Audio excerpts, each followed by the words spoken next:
Would like to call to order the April 1st, 2019 Cabarrus County Board of Commissioners work session. Welcome, everyone. First up on our agenda is approval of the work session agenda, including the changes on page 3, and you all have a copy of that before you. Do I hear a motion to approve?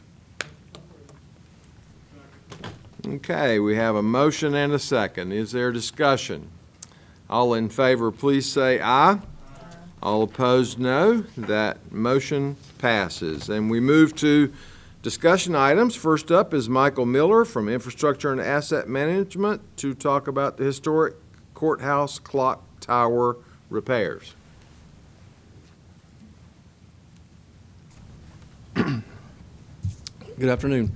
The purpose of this presentation is to give you an update on the progress that's been made on the structural repairs to the clock tower at the historic Cabarrus Courthouse. The structural upgrades to the historic courthouse clock tower have been completed in preparation for the installation of the refurbished clock. Demolition and construction drawings were prepared by local architect Ken Griffin and his consultants. Cabarrus time savers, along with the help from Cabarrus County Infrastructure and Asset Management personnel, have removed the clock and all of its components from the clock tower. Individual pieces of the clock were tagged and numbered so that they can be reassembled correctly. Ike's Construction has demolished and rebuilt the original stairs and framing leading up to the clock tower and built back structurally sound and code compliant set of steps and landings to support and access the clock. This portion of the project was funded from the fiscal year 19 Infrastructure and Asset Management operating budget. Phase 1 of the clock restoration was removal of the clock and dials from the clock tower itself and all components. So far, Phil Wright has done an incredible job of doing an accurate restoration and recreation of the proper and error-correct dials and hands. Cabarrus Time Savers has come up with a design along with Mr. Wright for the Seth Thomas reproduction auto winders, and cleanup of the components is moving along well. Cabarrus Time Savers is planning for Mr. Wright to be on site around the first part of May to actually install the new dials that you'll be able to see from the outside of the courthouse from street level. Between now and then, the plan is to keep cleaning the clock components and to continue to expose and preserve the original paint details, which is proving to be a time-consuming task. Fundraising is a continual process and naturally has a direct impact on the progress of the project. Phase 2 of the project will be the actual reproduction of the missing parts of the clock and doing the finish work on the clock itself, such as reproducing damaged or missing parts.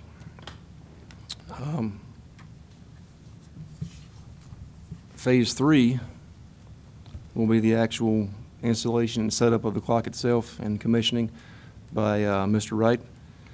All 3 phases are expected to have some overlap as components are completed, as much as the phase completions will be determined by funding as resources become available. So one thing you're all probably wondering is when's it going to be finished? Completion is targeted for early in calendar year 2021.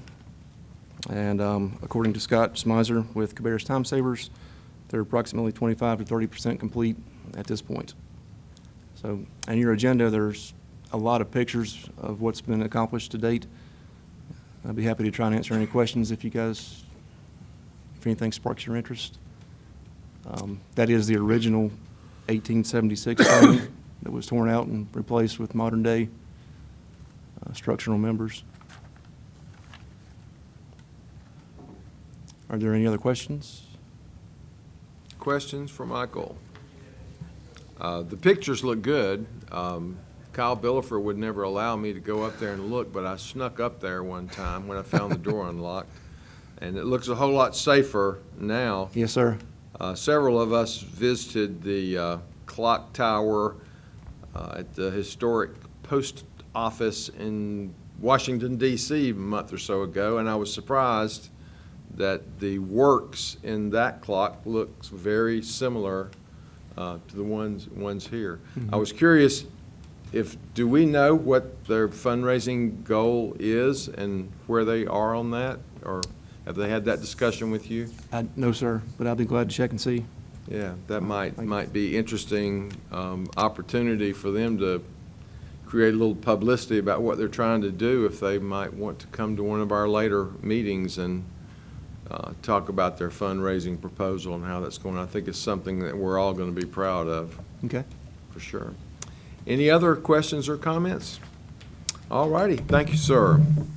Okay, next we have from Early Childhood Task Force Advisory Board update, and we are happy to have Jackie Whitfield and Benfield and company to talk to us. Welcome. Commissioners, it's a great pleasure to be here and share with you what this fledgling task force is doing and about our meetings. And first of all, I want to thank you for having the vision of creating a task force to look at the needs for children birth to 5 years old and their families. And also, I'd like to thank Pam Dubois and Liz Poole for their leadership in this and getting notes and communications out to us. And so we started in August and September with our meetings and trying to figure out where we needed to go and what the needs were in our community. And at the same time we were meeting, DHHS created an in-depth study and action plan with 10 goals. And in Cabarrus County, you were working on rolling out the hub.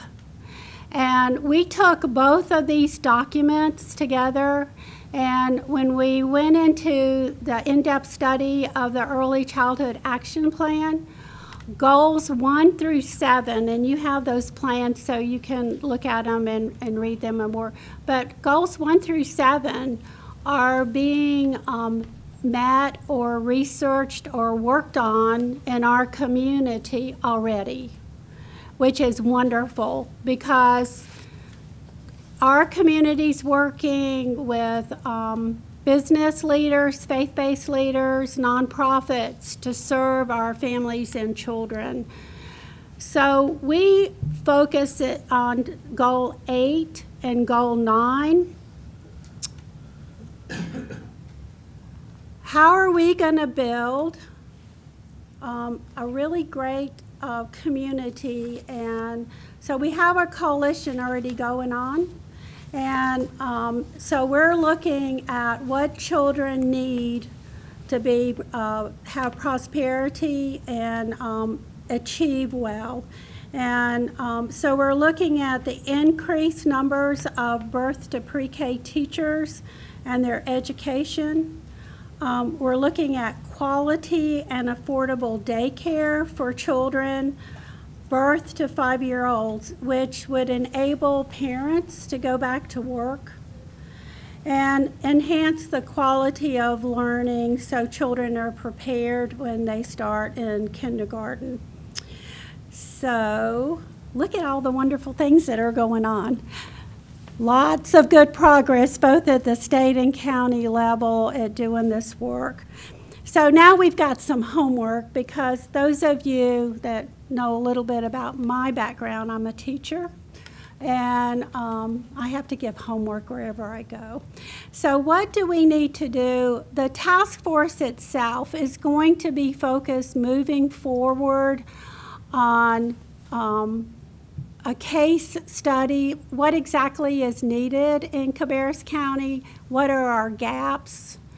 We're in process of collecting data about what our needs are, like how many children do we have that need service, what does the cost of putting a child in daycare and preschool, and how many teachers do we have in this area that have birth to pre-K knowledge and training and either an Associate of Arts or a bachelor's degree.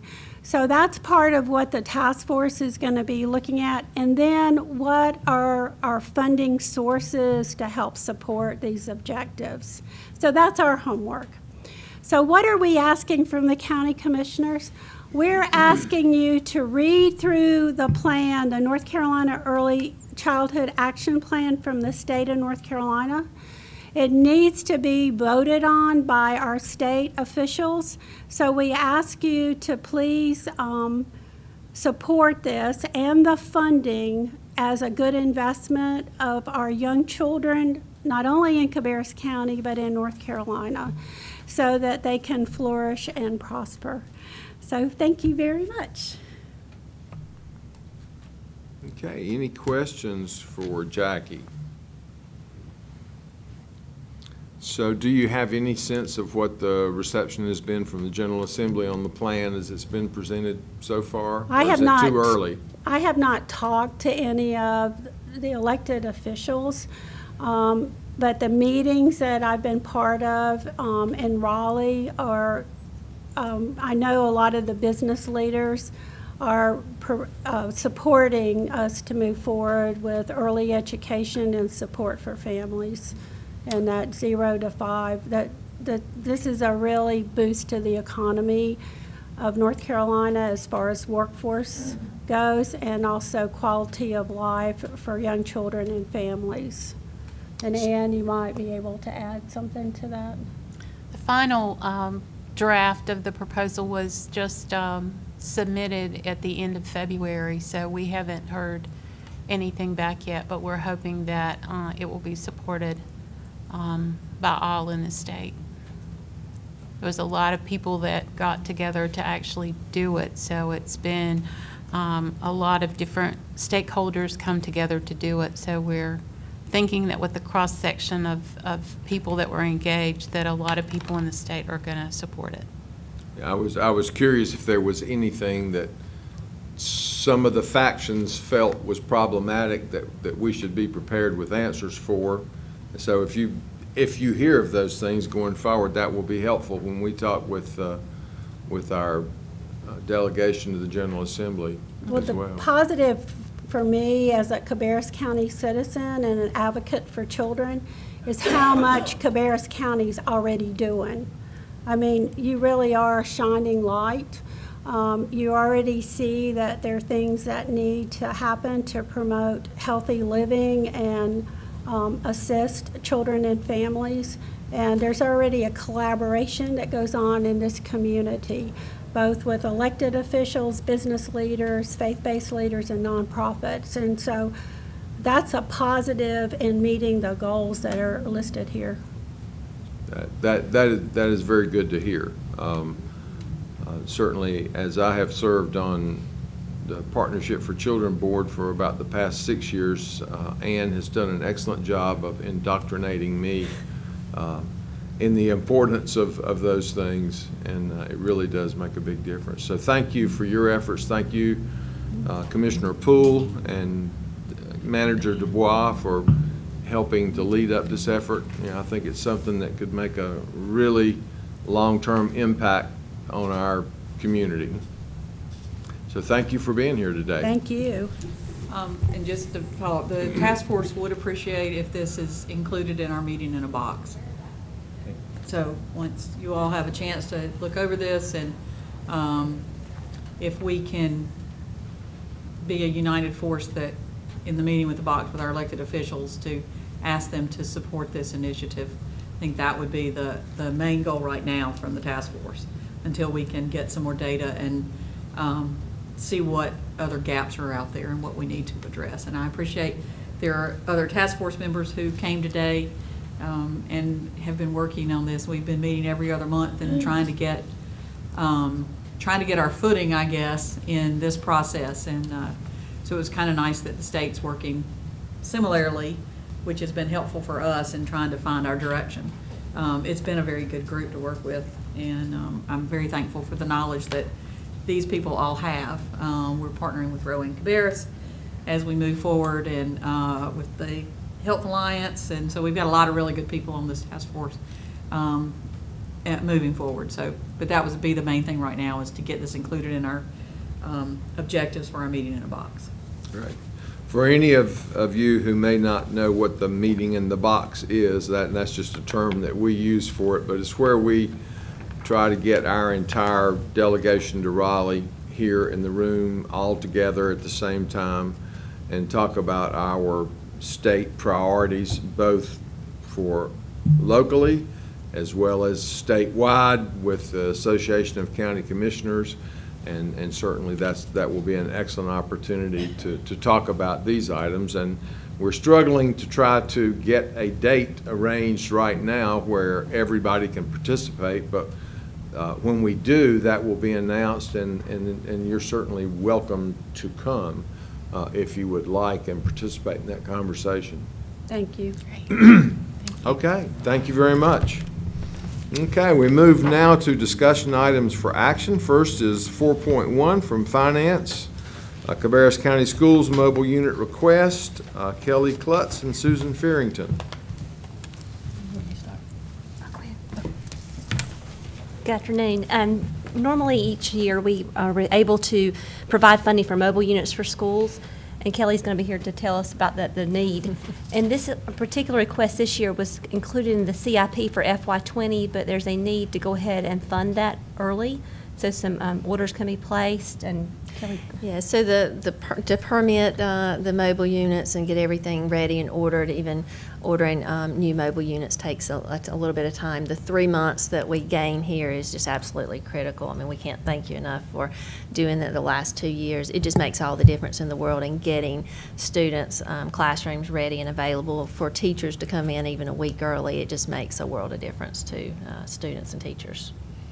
Like I said, this was included in the list of projects to be used with our capital reserve funding. As you recall, last month we came to you with a request for the courthouse to fund that early, and this was the mobile units is the second largest item on the list that we wanted to go ahead and move forward with the funding for that. Okay, any questions?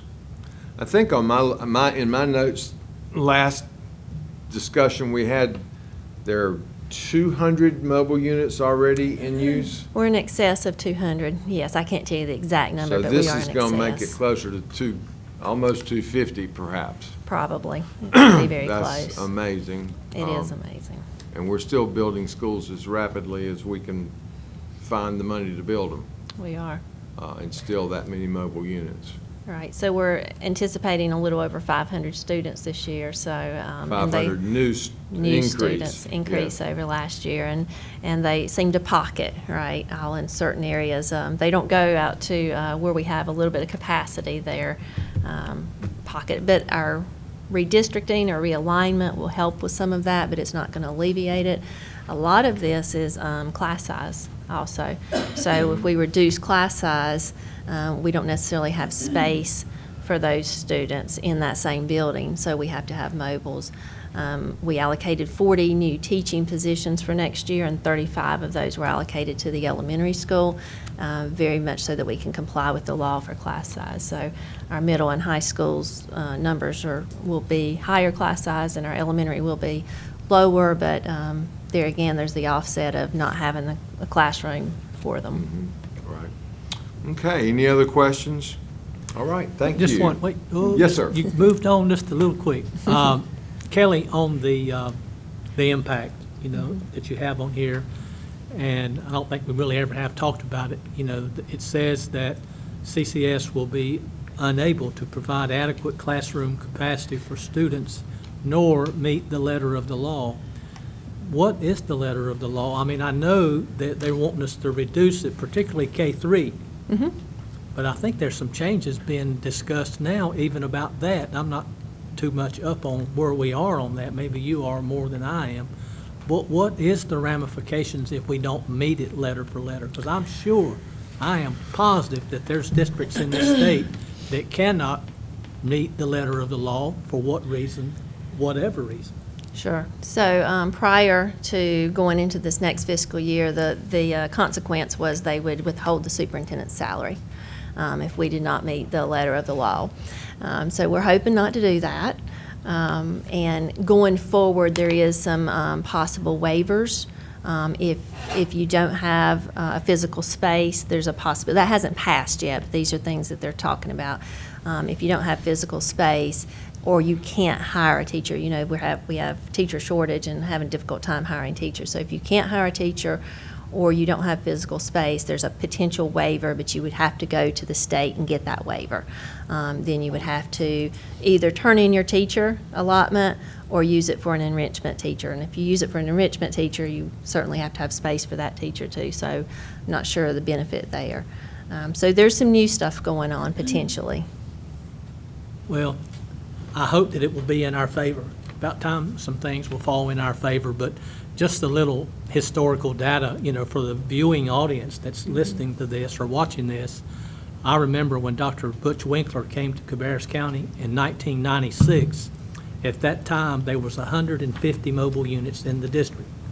Now, since that period of time, between the school system and the county, we've built at least 18, maybe 20 schools.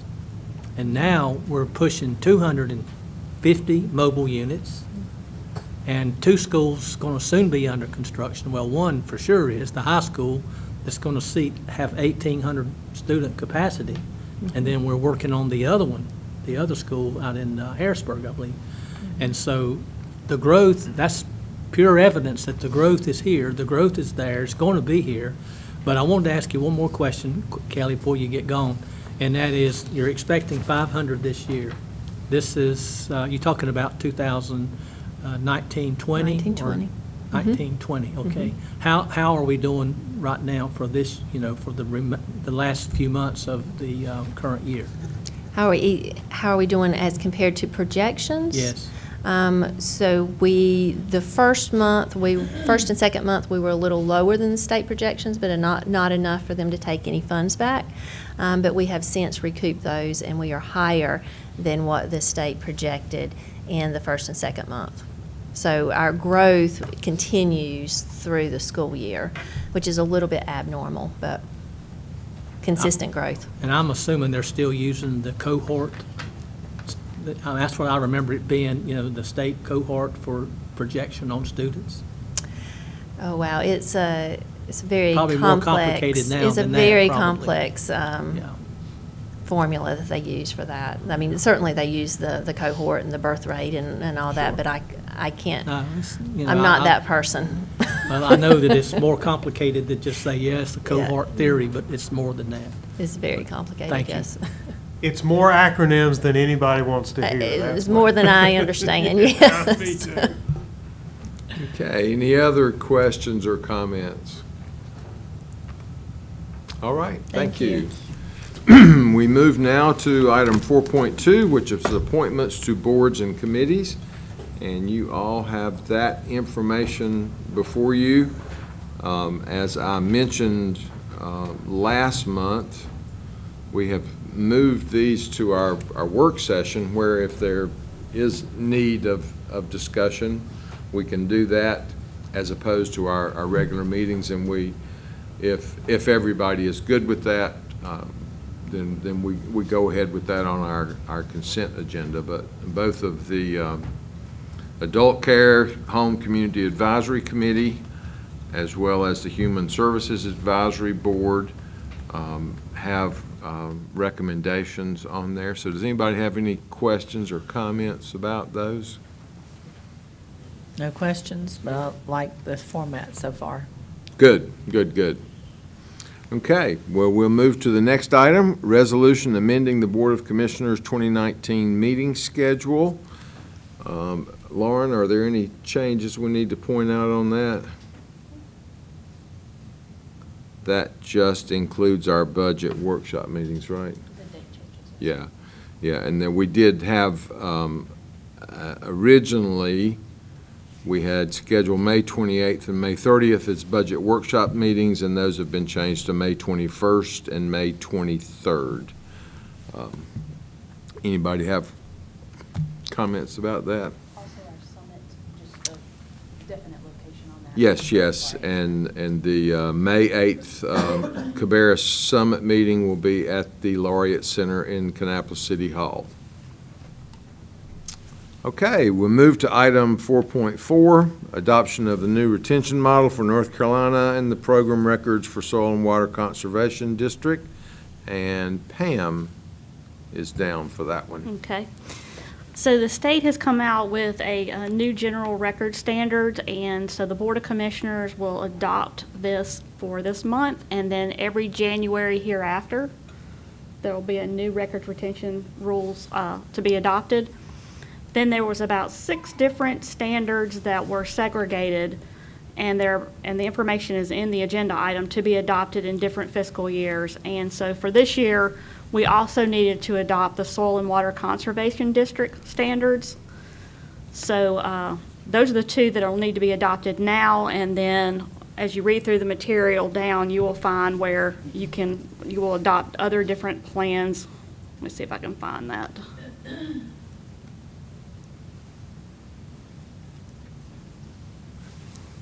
So for 2019, it's the local health departments and soil and water. For 2020, it's agriculture extension, county manager, local education, regional councils of governments, tourism development authorities. 2021 is the county social services agencies, county veteran services, law enforcement agencies, public libraries, transportation systems and authorities. 2022 is the alcohol ABC board, be shorter. The County Board of Elections, the County Tax Administration, local management entities, DMH, DD, SAS, local management entities, and DMH, DD, SAS provider agencies. And in 2023, it'll be the registered deeds, land and use environment agencies, public hospitals, water and sewer authority, and sanitary districts. So that's the schedules that they have put before us, but we will adopt the standard schedule every year in January, and then depending on which fiscal year is, we'll adopt the individual plan also at that time. So this agenda item is to update the soil and water and the general retention schedule. Will that, once all these get on the same cycle, we'll still do that? Still have to go to the individual ones? Okay. From what I gathered, and I could be incorrect, but I think once you get caught up, it'll just be once a year type thing. Just once a year, okay. But I guess they're phasing the rest of them in. All right, any questions about that one? All right, we will move to item 4.5, agreement with Rocky River Road Associates, and Jonathan will talk with us about that.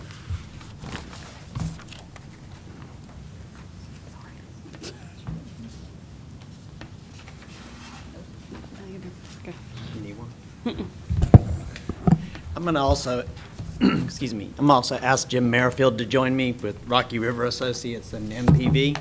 He's got some information to go through, but to introduce this item, this is a proposed development that lies between Rocky River Road and Caldwell Road, paralleling I-485 in Cabarrus County. The main road segment that would serve this proposed development is Farmington Ridge. That is a road that has been on the long-range transportation plan for the MPO for some time. But as you're aware, many of these roads, these connector roads, these extra pieces of our transportation network are so far down on the list to ever be built. We really do rely on private development or some type of unique initiative to get those built. And this proposal includes the building of that road. And in doing so, they're proposing to do that with public participation by both the town of Harrisburg and by Cabarrus County. The town of Harrisburg has already approved this, and so this is coming before you to consider setting a public hearing for your regular meeting and then considering what would be a synthetic tax district to help support the construction of this road. And again, Jim Merrifield is here, and he's going to run through some information both about this development and developments like it. Good. Thank you for having me here to speak with you. And I wanted to run through a little bit on MPV properties and other projects we've done that are similar, just to give a little context, and then talk some about Farmington Ridge Parkway and the overall project, and then the concept of a tax increment financing in order to get the road built, Farmington Ridge Parkway. So MPV Properties is a Charlotte-based commercial real estate firm. My partners, Bailey Patrick, Steve Vermillion, we formed the firm about 10 years ago with the merger of Bissell Patrick and the Carolina Group and Merrifield Partners. And All of us have over 30 years' experience in commercial real estate in the area. Steve and I served as division presidents with the Carlson Group back in the 80s and 90s, and Bailey was a partner with Smokey Bissell at Bissell Patrick. We have, how do I control these? Oh, which little button? Good question.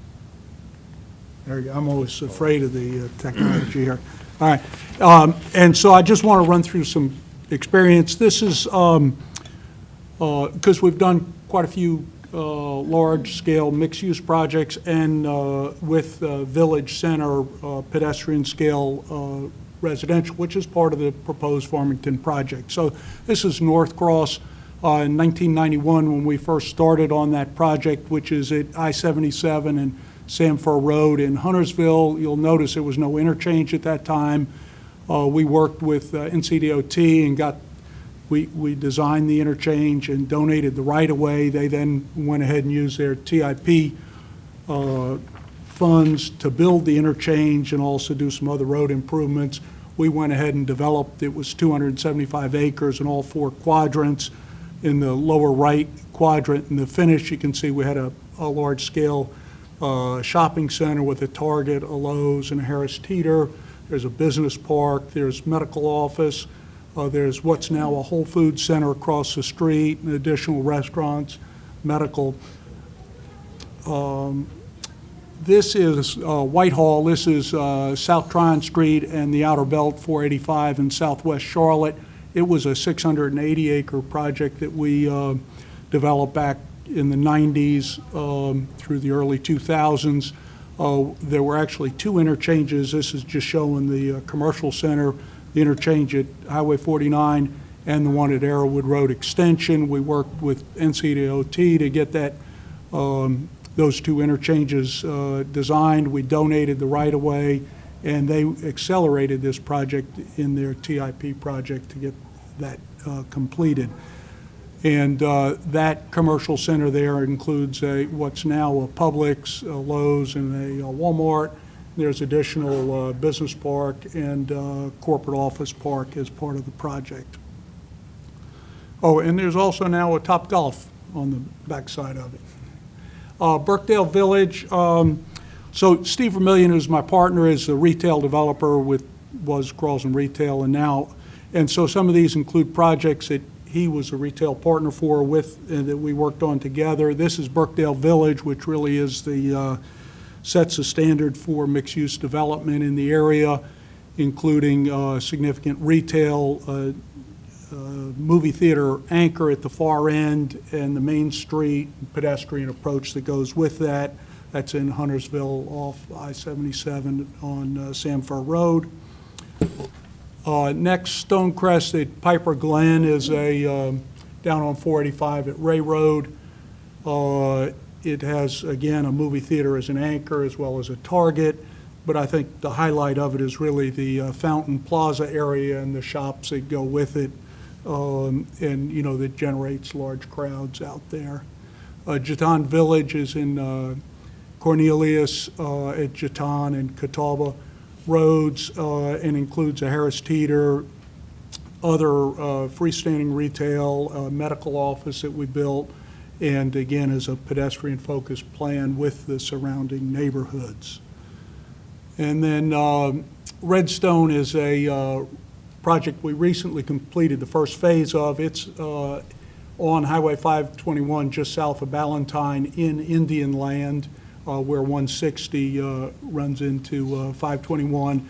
Again, it's a theater-anchored site. On the left is a Stone Theater with a Red Rocks and another restaurant out in front, and then a series of shops. We have 11 restaurants out there, and there's still a phase 2 to be done. Office, we've done a lot of office development over the years, and these are some of the medical office projects we've done. We've built buildings for Novant, for what was Lakeside Physicians, which is now HMG, or going to become that. Triumph Partners, which was Mecklenburg Medical Group, that's just gone independent. Charlotte Eye, Ear, Nose, and Throat. So we've done quite a bit of medical office. It goes with it. to bring it closer to home, I thought we'd done a couple of projects here in Cabarrus County over the years. This is Poplar Point Business Park, which we did, I don't know, 20 years ago. On the right there, I left out the quarry on the right because it's such a hard-looking thing. But this is at Poplar Tent Road and DeRida Road. We had worked with the county back then to get DeRida Road realigned up through our project and donated the right-of-way for that and created that better intersection there. The project included the business park on DeRida Road and Poplar Tent, as well as the neighborhood on the left side inside the red. And then I was going to mention, we also built the Builder's First Source lumberyard facility in Harrisburg on Caldwell Road back a number of years ago, and we're working on the Kellswater, the commercial portion of the Kellswater neighborhood on Kannapolis Parkway that's been underway for some time. So this is an overview of the Farmington project and the Farmington Ridge Parkway, which is a connector road that would connect Rocky River Road, really in front of the Harris Teeter there on Rocky River Road, on up through our project, up through a project that started there, some additional townhomes, and then through an existing neighborhood. This project was first conceived back when the Outer Belt was first conceived to create a parallel collector road that would serve the residents up in the Caldwell Road and Tom Query Road neighborhoods, so they would have better access down to 485, to Rocky River, and create much better connectivity for the whole region. The first portion of the road, just at the very north of the yellow line there in that neighborhood, was built close to 20 years ago as a parkway with a wider right-of-way with this road envisioned. So we would like to build this, the missing portion of this road, through our 180-acre site that you can see laid out there as part of getting the Farmington project started. It's about a $6 million project to build that portion of Farmington Ridge Parkway, including some signalization and turn lanes down on Rocky River Road, but primarily is a 3-lane road running up through the property, crossing Fuda Creek there and connecting to the existing road. We've been working with Harrisburg for a long time on this project. We have worked with them on this TIF project concept, and they have approved the TIF concept for TIF agreement for them, and we're here to ask the county to support this project with a TIF agreement. TIF would mean a tax increment financing, which is a way to fund the public improvements. The initial funding would be made privately by us as part of the project, and then over a series of years, we would be repaid out of the net incremental taxes that are generated from the project. Net would mean the county would still collect and keep a portion of the taxes, 35% of the taxes, to continue to fund the school portion of their budget out of the project, which is based on a mix of the commercial and the residential portions of Farmington, and would have a 10 to 12 year payback. One advantage for the public sector of the tax increment financing program is all the money is provided by the private sector. There's no risk, there's no agreement for the county or the town to provide any funding. Any cost overruns would be our responsibility, as well as being able to pay the money up front. In addition, we would be donating the right-of-way for the parkway, which is about 10 acres for the public road work. So here's the a little bigger scale show of the village center portion of Farmington. Again, you can see sort of the brownish color through the middle is the Main Street section. That would be reminiscent of some of the other projects I showed you, and it would be anchored on the lower left by a movie theater. Up on the top right, not showing as a park, public park we would have that would also serve for a farmer's market and for neighborhood concerts and other events, community events. You can see Farmington Ridge Parkway runs up through the middle. There's a roundabout in the middle of it. So that's the request that we're making, and I think that's the end of it. And our goal is to develop a really outstanding project there. We've got sort of a farm theme to it. Architecturally, it'd be all made to blend together and create a really great village that'll serve the residents of the area. Okay, questions for Mr. Merrifield? Want to make sure I'm following. So the yellow line where it crosses, that's the current signal that only goes, it's at Harris Teeter. Yeah. It hits Rocky River. That's the current signal. Yes. Okay. Yeah, and so it would connect right Yes. there at that Plaza Road extension is coming up from the south. So is the red arrow's a little off, or is that another parcel that's part of a future development? Well, it's a little off. It's just off the edge, so you can see the site plan. Okay. But it's the area that's highlighted there, really, in the brighter colors. And so what you're asking us is, Mr. Chairman, to move forward on a public hearing? Is that what? That is correct. We would schedule a public hearing for our April meeting, and then we would consider approval or not after that public hearing. Any other questions or comments? I think that for me personally, this is very much guided by Harrisburg's prior approval of the project. We do have a letter in hand from them requesting us to participate in this project and approve it. So that has a lot to do with the precedent that we have set in trying to work with our municipalities to bring about these kind of developments that are beneficial for those communities and beneficial for the counties as well. Any other questions? Mr. Chairman, do you need a motion to suspend the rules so we can do this, or do we just need a motion to?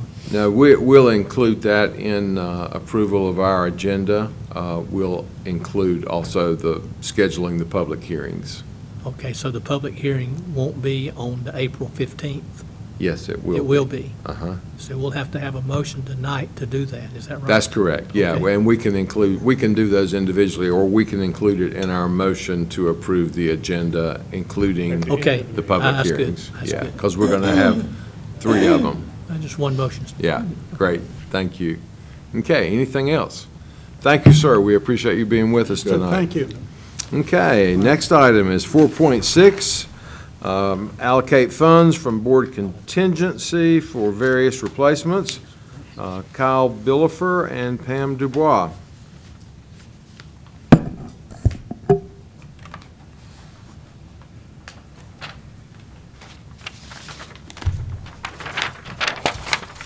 This is specifically for the replacement of the truck that Weatherization or Community Development uses. This truck was in fact budgeted for replacement in next fiscal year, has over 130,000 miles on it, and is a 2010.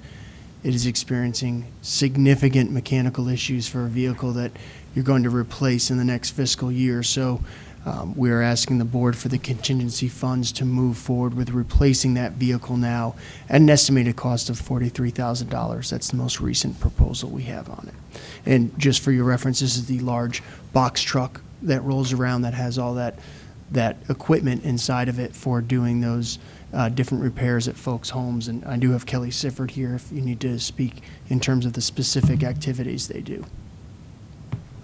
Okay, questions for Kyle?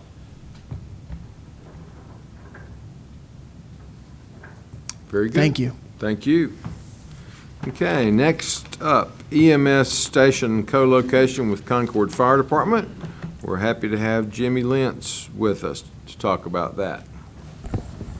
I'm going to start this one and then let Jimmy take over.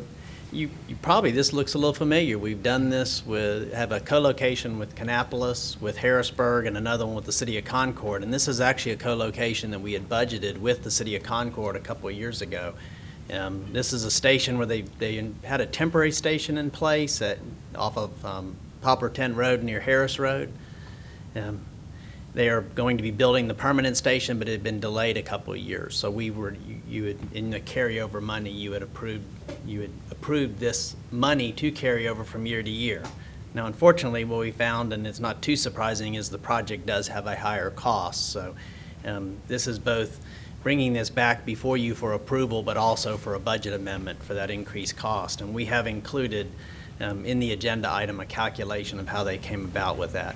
But their total cost is a little over $5 million. I will say that it did not include land, so we're not, by the fact that they had the land there already and are building on that site, that is a savings for both of us. Well, for us, because I believe they purchased that site originally. There is also a draft lease agreement in there that is the same as the one, or very similar to the one for the station we have on Weddington Road, and Mr. Cook wrote that agreement. So with that, Jimmy, just anything you wanted to add? Basically, no. The additional charges are, one, cost of construction has increased since this was originally planned, and the square footage we're getting in this project is slightly bigger than the other. But when you break it down per square foot, what we're paying is actually a little bit cheaper than we paid for Station 11. But it's just the increase over time. And Jimmy, could you address call volume? That was the other thing I wanted to bring up. The geographical location of this station is fantastic for where the county is experiencing growth, where a lot of our call volume is increasing, and where we basically are having more trouble getting to is being the area of Harris Road and Poplar Tent Road. We're currently answering that location from the Weddington Road building that we're joined in with Concord Fire. And obviously, we all know the traffic we experience daily on Concord Mills Boulevard and in that area. So it is a really good location strategically for us to accommodate the EMS care for a drastically growing part of our county. Jimmy, can you, besides the sharing of cost of the capital, the structure itself, and sharing the look, what are the benefits of your staff being on site along with the fire staff? Just cohesiveness of sharing locations, as Mike said, turns out very beneficial for more reasons besides the financial impact of it. Being right beside the folks we work with, associating with them in community activities when people come to the fire department and see the ambulance and the fire truck, there are benefits that go way beyond the cost savings for the station location. And so on the plan, the shaded area obviously is our it looks like a day room, 2 bedrooms, and a place to park an ambulance. Areas that aren't shaded, obviously we probably use, we co-use, like the exercise room. It's okay. Yeah, and that stating it like that is slightly misleading. The architect that drew it and drew the whole fire department, they're still on the 24-hour, 48 on, 48 off staffing model. So he labeled our 2 additional rooms as bedrooms just for lack of knowledge of us being on 12-hour shifts. They will be storage and an office area to do reporting and stuff like that. The new drawing, we've corrected him, but this is an original drawing that still got them labeled as bedrooms, but they are EMS space, but won't be utilized as bedrooms. So break room space, I mean, all of that, they share. Correct. I just didn't want to. And kitchen area, yes, you're right. I was going to add, if you were able to visit the Weddington Road station, you remember they have a dedicated refrigerator, and the fire department has 2 refrigerators. So that's one of the important things, that it gives them a break room and kitchen also. in addition from what Mike said. That allows them to interact with the staff who's there. I know our sheriff's department uses some of these stations to stop because it's also a place they can connect. Okay, any other questions? I've attended the openings of a couple of these co-located facilities, and it really, they're very, very nice. It works very well for us. Another good example of how I think of collaboration between the county and the municipalities benefits our citizens in a great way, financially and otherwise. Great. Thank you. Thank you. Okay, next up is item 4.8, offer to purchase county property off of Bradford Road. We've talked about this a little bit before. Jonathan. So this is an item that came before you at your regular meeting last month. You conditionally approved the offer, so we did go through an upset bid period, which ended at 4 o'clock this afternoon. That's why I bolted out of here about 4:15, just to double check. We did not receive any upset bids.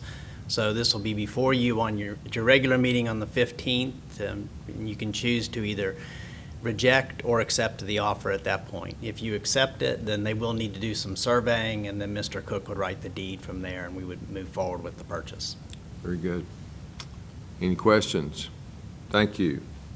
Okay, next, on behalf of ACE Academy regarding issuance of charter school revenue bonds, and Attorney Cook will talk about that. Excuse me, this is another one of those charter school revenue situations where the section of the Internal Revenue Code 147F requires that the county commission hold a public hearing for these types of financings. We don't, the county does not provide any of the money, and you don't approve the financing as such. You basically hold a public hearing and then approve a resolution saying they can go forward with their financing. And they're all done, like I say, under the Internal Revenue Code that requires that the county provide this public hearing. But that's really the only involvement we have with it, is just to do the public hearing and approve the resolution. Okay, any questions on that one? All right, we'll move to item 4.10, request use of excess Medicaid hold harmless funds, and county manager will talk about that. Yes, we come to you, we've come to you for the last several years in an effort to work towards next year's budget and to keep to minimize the expenses hitting next year's budget. We've received an additional $998,650 of Medicaid hold harmless funds this year.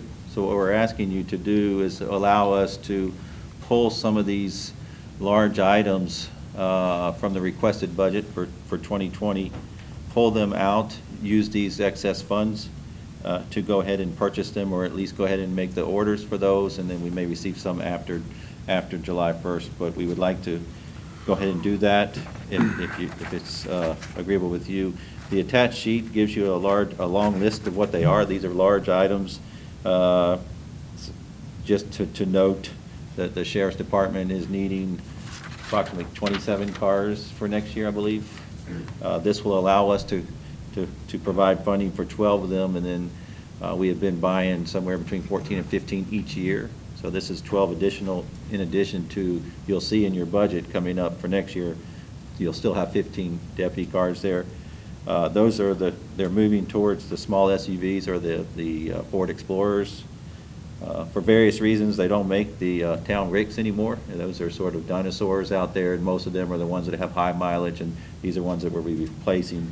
As we continue to replace them, they do not make the Ford Taurus or in the same fashion that we use now, so they're asking us to move to those Explorers.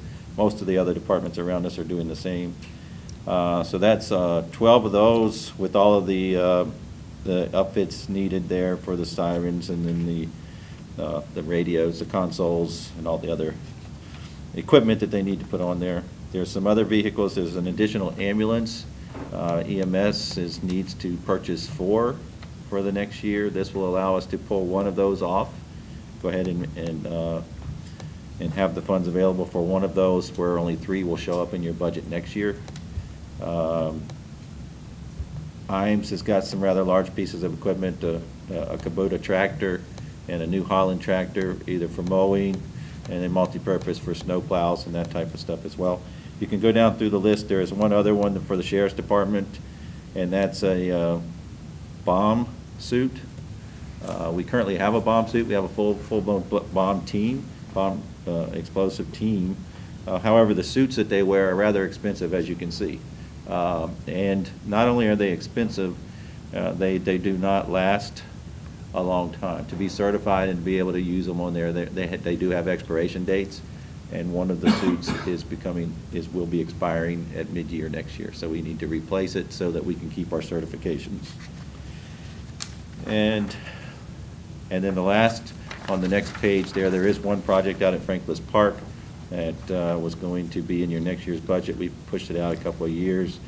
This is to allow for a bathroom or a restroom to tie in the sewer, to get rid of the septic tanks out there and to tie in the sewer in this general area. And that's at $57,000. You can see the budget amendment is the last page of the submittal here. And again, it's to allocate additional Medicaid hold harmless funds for one-time purchases to reduce the request on the 2020 budget. The first line item there on top is that we budgeted $2 million for last year's budget. We have received $2,998,650. So we are requesting the appropriate budget amendment to allow us to move those additional excess funds into the fund so we can make these purchases outside of next year's budget. Some of them will be prior to, some of them will carry over into the new year. Any questions on that or concerns? For the benefit of the public watching on television, could you quickly explain what Medicaid hold harmless funds are? Pam can probably explain that a little better than I can. I'll do my best. So we used to pay the Medicaid bill and share in with the state of the cost of that bill. So they took, several years back, they took our sales tax, Article 44, and the state kept that sales tax, and in lieu of that, we no longer paid for our share of Medicaid. Anytime that we lose, as in the sales tax generates more money than we would have paid out, we are held harmless. And 2 years ago, it was 1.9 million. Last year, it was 2.4 million, and this year it was 2.9 million. So apparently, our sales tax is doing extremely well, and our Medicaid is not as high. So our hold harmless is growing every year. Right. Thank you. The other thing, of course, you mentioned it, that really stands out to me is a $35,000 bomb suit. I'm sitting here thinking, I'm glad my suits don't come with an expiration date, and I'm glad they don't cost $35,000. But I'm sure there's good reason behind that. Just have one quick question. Can you clarify on the ambulance purchase where it says making transition to gas ambulances? Yeah. I probably should know, but I don't quite understand that. That's a good question. 2 years ago, we just received our ambulances for this year, so this is our second year of receiving. The cutaway chassis that we use to put the module on is no longer offered in diesel. So we'd have to make some drastic changes, which would change the bumper-to-bumper length, and some of our stations won't accommodate longer trucks. So we elected to go with gas, and truthfully, as far as service life, brake life, fuel costs, and everything, has turned out to be a good switch for us. Okay, any other questions? Okay, we do have a request to suspend the rules to go ahead and approve this item so that these orders can be placed and so forth. Do I hear a motion to that effect? Okay, we have a motion and a second to suspend the rules. And so do I hear a motion?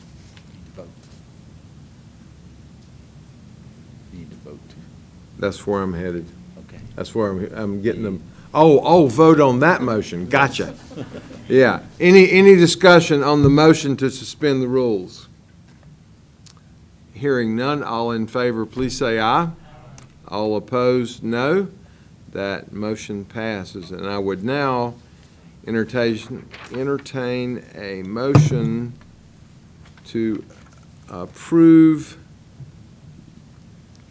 the request as stated for the use of excess Medicaid hold harmless funds for one-time purchases that requested in the fiscal year 2020 budget.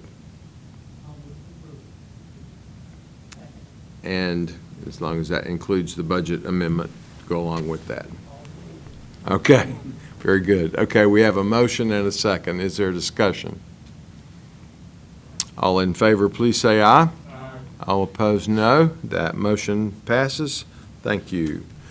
Next up is item 4.11, write-off completed clerk of court renovation project, and Susan Fearington will explain that.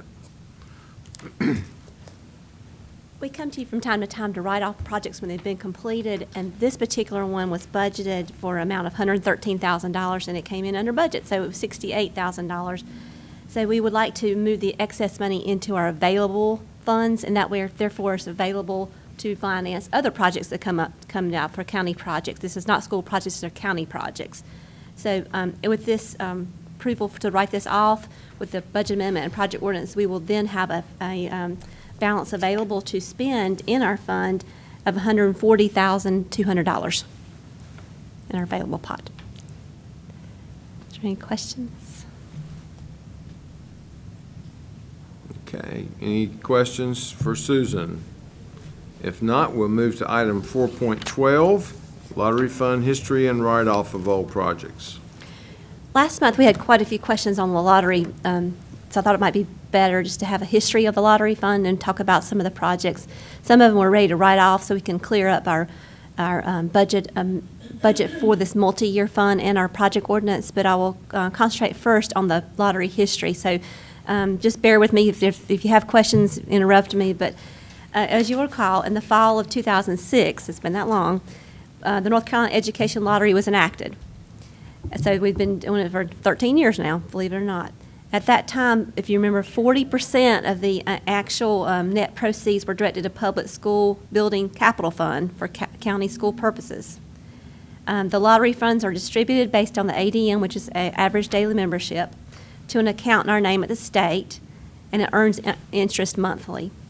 When we want to spend the lottery funds, then we can have an application, and y'all have seen several of those through the years. We get that approved by both the school board and the county, and then we're ready to spend our money.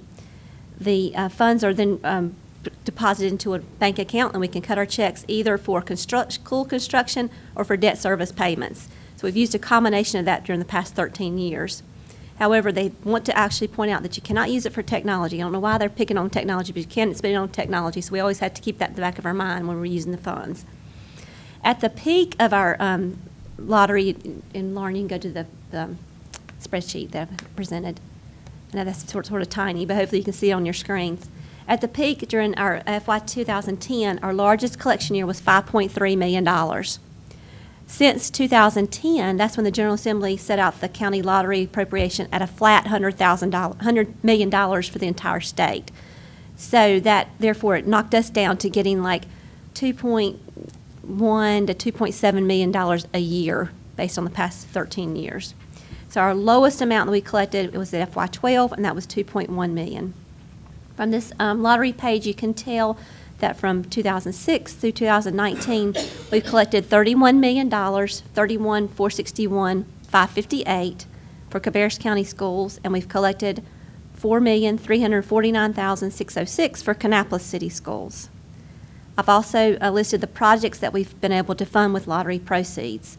Some of the larger projects I wanted to point out where we were able to fund a portion of the construction of Carl A. Furr Elementary, A.L. Brown addition and renovation, the Hickory Ridge Middle School, and then most currently the West Cabarrus High School. We were able to give $500,000 towards that project.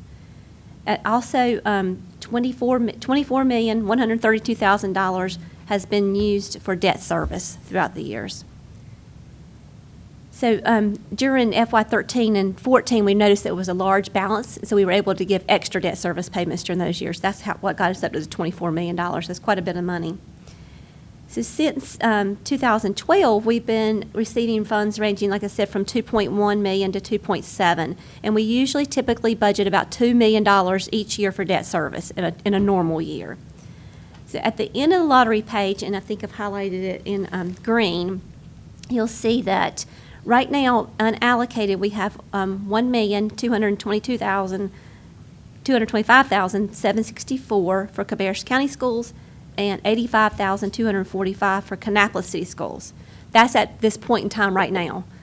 So far in this FY19, I've already made the debt service payment, and we've also allocated our $500,000 towards the West Cabarrus High School. We have 2 more payments to get in from the state, plus several months of interest.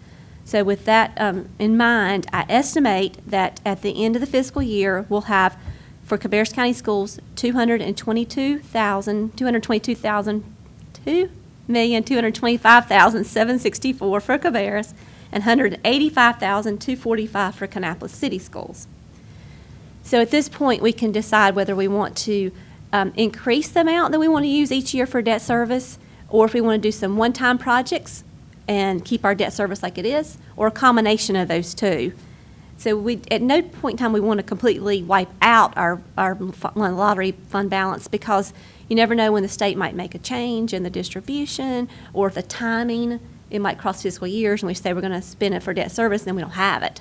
Because I don't want to ever zero it out completely. So keep in mind that we can use these funds for debt service or school construction, repairs, just not technology. So that's payments made directly to the contractor for the construction.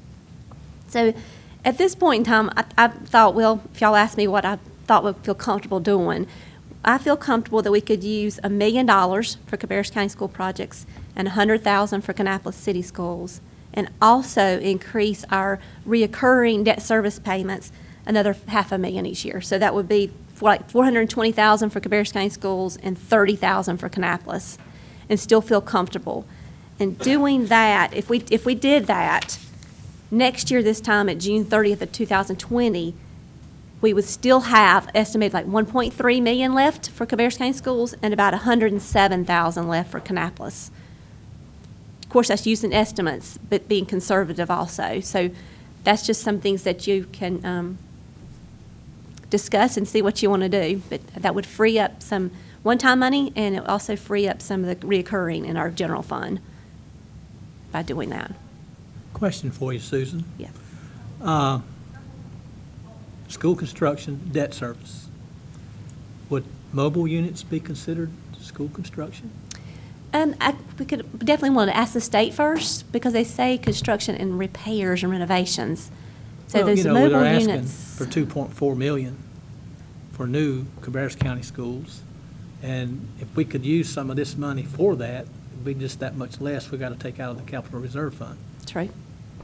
I can find Don't out you think so? between now and. Yeah, I guess, Commissioner Shu, that there is an equal amount of needs on the repair side as well.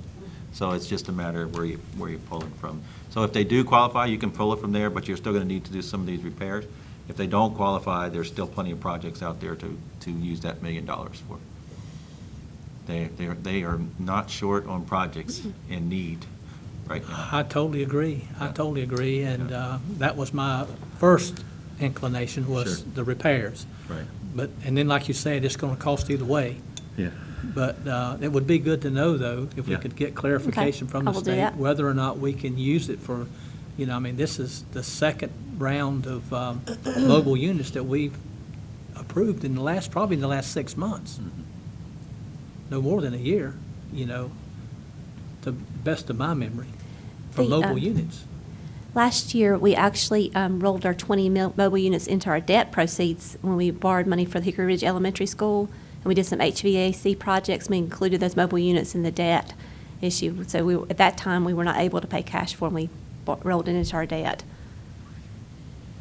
Yeah, I remember that part, but, you know, because we had never financed HVAC systems before, and that was all rolled in. But the point was, though, that this is, you know, the second round of buying mobile units.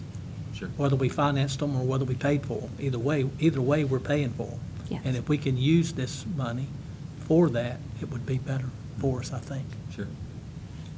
Okay, any other questions? I think the most telling part, and my numbers are a little bit different because it includes the Rowan portion, but, so we went from $5.6 million in 2009-10 down to this past, or 17-18, $2.6 million, so a $3 million reduction That's fair. in the lottery funds. And so I think that's pretty good supporting evidence when we talk with our General Assembly folks about what has happened with the lottery funds, because they very frequently, some folks will say, oh, we've increased that, which is far from true, but it's been a significant decrease. Yeah. We'll continue to pound on that. Thank you. Okay, any other questions? Okay, thank you. Okay, we move now to item 4.13 from Infrastructure and Asset Management, offer for purchase of tax foreclosure property. Michael Miller's back for that one. Historically, tax foreclosure parcels that are not purchased on the courthouse steps auction have been sold using an online surplus property auction service. One particular parcel, in particular, PIN number 56209-37474, located near Fox Street, Southwest in Concord, was recently received an offer to purchase independently of the web service for $500 from Miss Jane Morrison.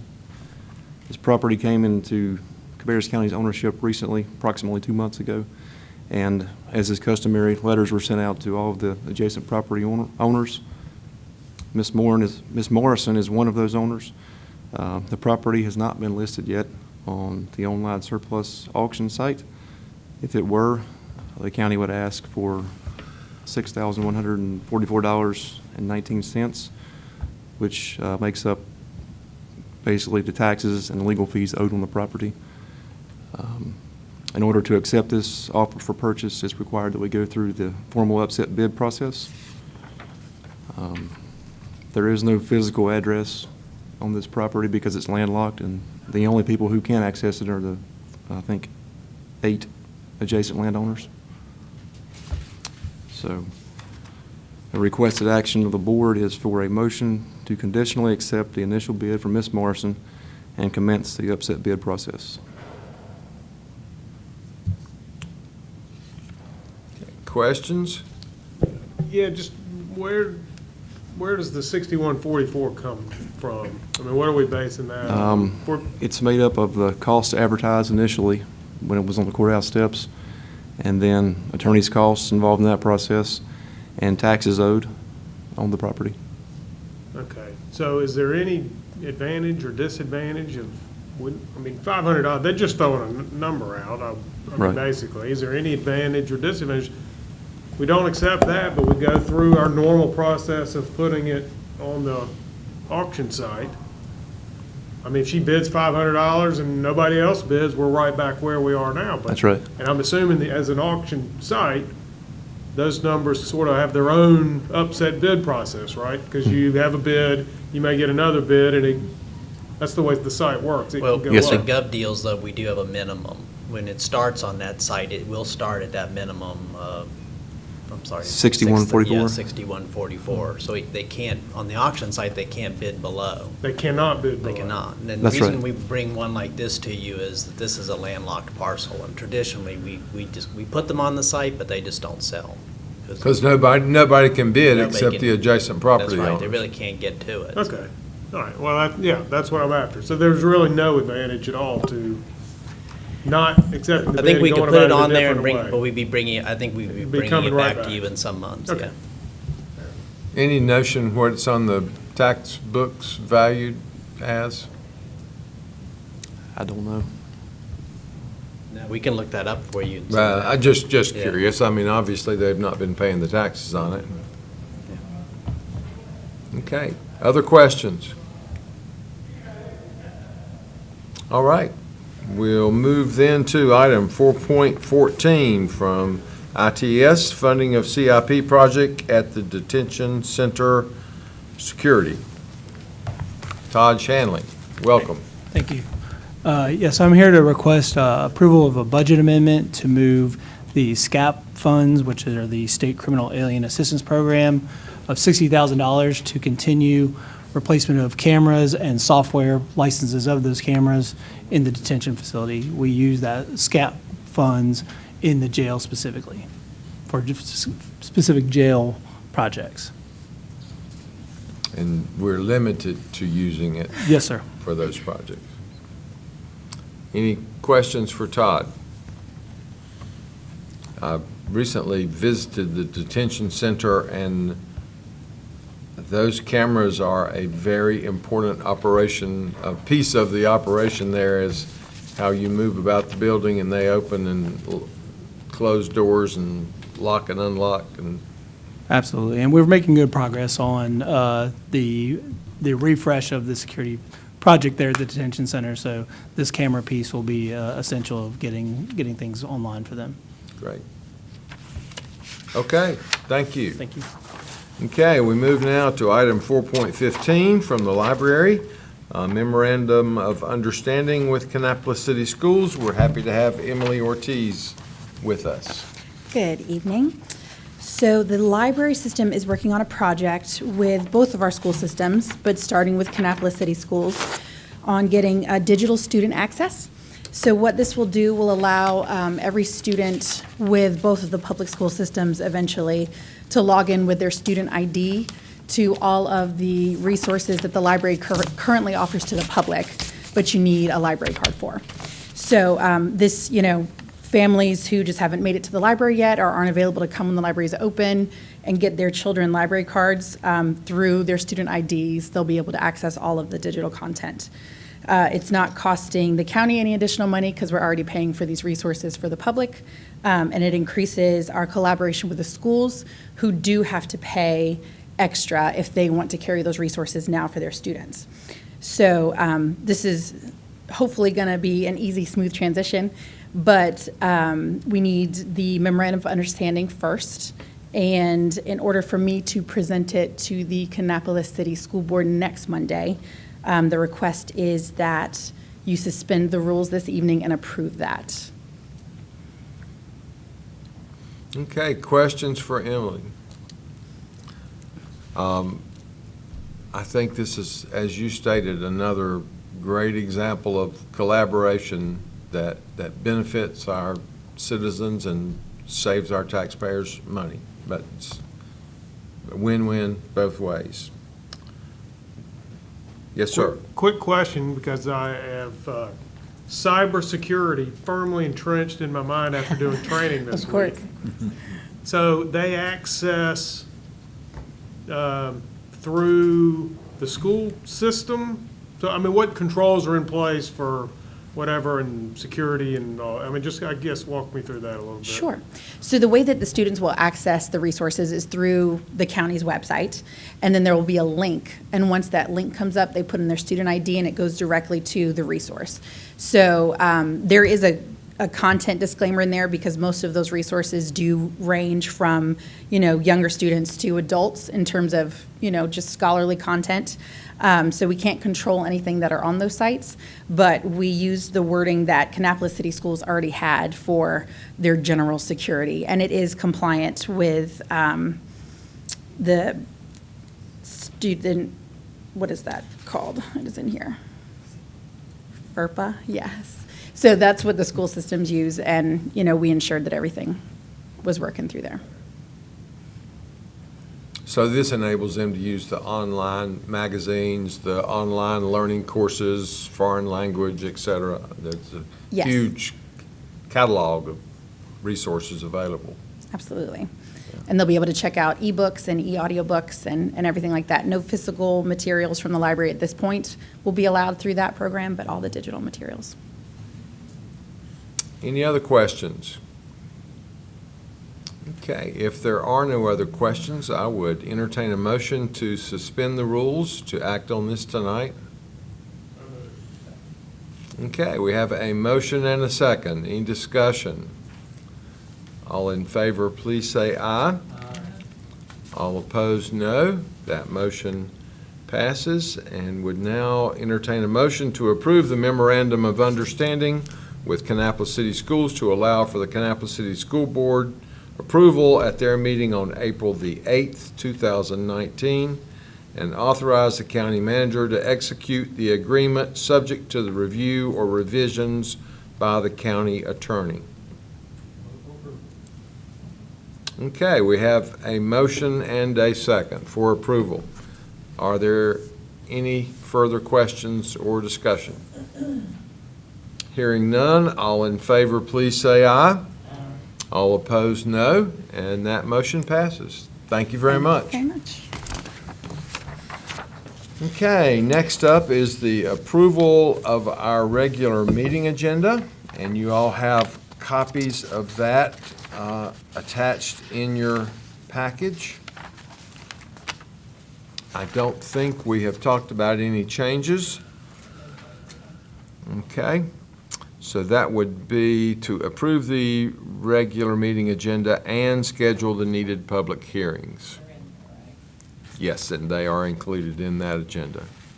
Okay, so we have a motion by Commissioner Honeycutt, and who seconded that? Commissioner Shue.